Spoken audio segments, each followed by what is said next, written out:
बिस्मिल्लाहिर्रहमानिर्रहीम। अस्सलाम वालेकुम। ये जो नेक्स्ट टॉपिक है हमारे पास है history of formulation of cell theory. कि जो सेल थ्योरी है इसकी जो हिस्ट्री है वो कहाँ से स्टार्ट हुई, इसकी फॉर्मेशन कहाँ से स्टार्ट हुई। ठीक है, सबसे पहले हमने पढ़ा था अरिस्टोटल के बारे में। अरिस्टोटल जो था वो ग्रीक फर्स्ट मैन था जिसने कंसेप्ट दिया था प्लांट्स और एनिमल्स के बारे में कि इनके दरमियान कुछ चीज़ें हैं जो सेम है, कोई ना कोई ऐसी चीज़ है जो इन दोनों में कॉमन है। ठीक है, इसने ये एक कंसेप्ट दे दिया और इसके बारे और कोई थ्योरी पेश ना की। इसके बाद क्या हुआ कि रॉबर्ट हुक आया। रॉबर्ट हुक ने इन 1665 में सेल डिस्कवर किया।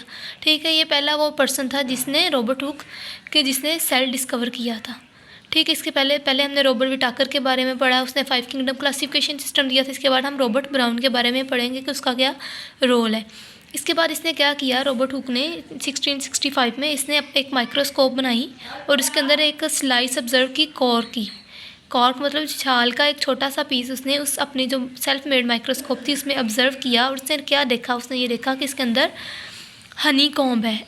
ठीक है, कुछ कंपार्टमेंट्स बने हुए और वैसे दिख रहे हैं जैसे शहद की मक्खियों का छत्ता होता है। और इसने क्या किया, वो जो छोटे छोटे सुराख थे कंपार्टमेंट्स से उसने उनको नाम दे दिया सेलुलई, जिसको हम आजकल सेल बोलते हैं। रॉबर्ट हुक के बारे में देखा जाए तो और ये क्या क्या था, रॉबर्ट हुक जो थे एक बायोलॉजिस्ट था, केमिस्ट था, मैथमेटिशियन था, फिजिक्स था, ठीक, फिजिशियन था, इंजीनियर था। इसने क्लॉक जो है वो इसने बनाया। इसके बाद टेलीस्कोप बनाई, इसने माइक्रोस्कोप बनाई।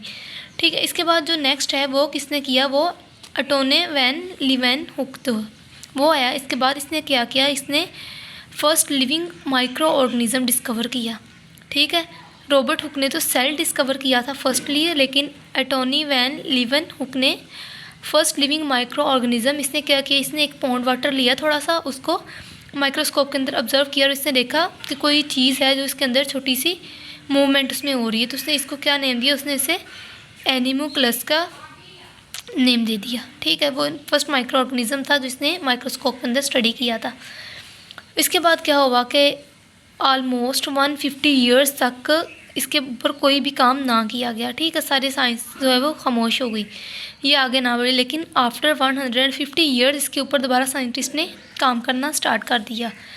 इसके बाद जो आए 1809 में जीन बैटिस्ट डी लमार्क, इन्होंने क्या किया, इन्होंने आके एक स्टेटमेंट दे दी, एक थ्योरी पेश कर दी। इन्होंने कहा no body can have life, किसी भी जो जिस्म है उसमें जान नहीं हो सकती, उसकी ज़िंदगी नहीं हो सकती until its body made up of cells और सेलुलर टिश्यूज़, कि जब तक उसकी बॉडी जो है उसके अंदर सेल नहीं होंगे या सेलुलर टिश्यूज़ नहीं होंगे।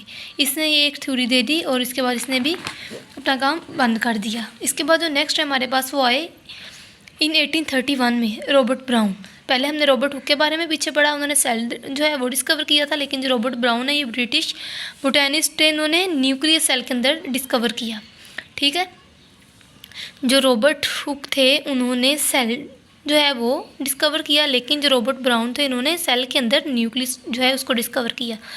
इसके बाद 1838 में मैथियस श्लीडन जो है ये भी जर्मन बोटैनिस्ट थे। इन्होंने क्या किया, इन्होंने फर्स्ट पास्टुलेट दे दिया सेल थ्योरी का। और पास्टुलेट क्या है सेल थ्योरी का, हम आगे भी पढ़ेंगे। वो ये है कि प्लांट्स और जो एनिमल्स हैं वो सेल से मिलके बने हैं, एक सेल से या एक से ज़्यादा सेल से। 1838 के बाद नेक्स्ट ईयर ही 1839 में एक थियोडर शिवान आए, जोलॉजिस्ट, ये भी जर्मन जोलॉजिस्ट ही थे। इन्होंने नेक्स्ट पास्टुलेट दे दिया, क्योंकि ये जोलॉजिस्ट है इसलिए इन्होंने एनिमल के बारे में दिया, ये बोटैनिस्ट है इसलिए इन्होंने प्लांट के बारे में दिया कि जो एनिमल टिश्यूज़ हैं, एनिमल्स हैं वो भी टिश्यू से मिलके बने हुए हैं और सेल से मिलके बने हुए हैं। ठीक है, तो इस तरह दोनों ने मिलके थ्योरी का सेल थ्योरी का फर्स्ट पास्टुलेट जो है वो बनाया। इसके बाद क्या हुआ कि इन 1855 रुडोल्फ विर्चू, ये जर्मन फिजिशियन थे। ठीक है, ये जर्मनी के एक डॉक्टर थे। ये आए, इन्होंने क्या कह दिया, इन्होंने एक स्टेटमेंट दी, थ्योरी दी ओमनी सेलुला ई सेलुला। अब ये स्टेटमेंट है, लेकिन अगर इसका इंग्लिश में जो ट्रांसलेशन की जाए तो वो ये है कि all new sales arise from the division of pre existing cells, के जितने भी नए सेल्स हैं वो नए तौर पे नहीं बनते हैं, लेकिन वो कैसे बनते हैं, वो पुराने ही सेल्स पड़े होते हैं उनकी डिवीजन करके फिर बनते हैं। ठीक है, ये भी पास्टुलेट है, सेकंड पास्टुलेट है सेल थ्योरी का।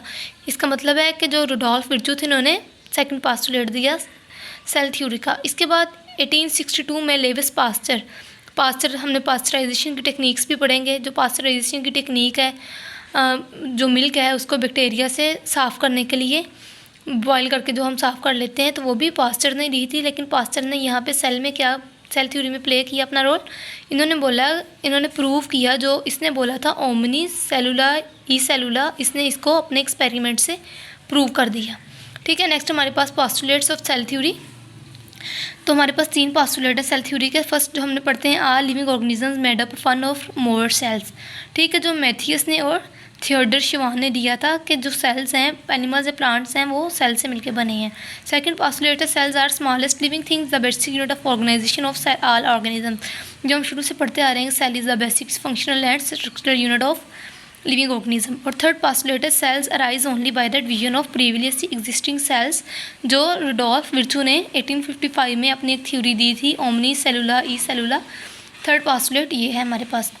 में मोस्टली क्वेश्चन आ जाता होता है कि postulate of cell theory short question में ये हमसे पूछते थे साइंटिस्ट का नेम देके कि इसका क्या रोल इसने प्ले किया है सेल थ्योरी में, या हमसे पूछते हैं कि सेल थ्योरी जिसकी फॉर्मेशन कहाँ से स्टार्ट हुई। तो जो बेसिक फॉर्मेशन है वो यहाँ से स्टार्ट हुई 1838 में मैथियस शील्डन, और इसके बाद 1839 जो बेसिक है पोस्टुलेट्स वो यहाँ से स्टार्ट हुए थे।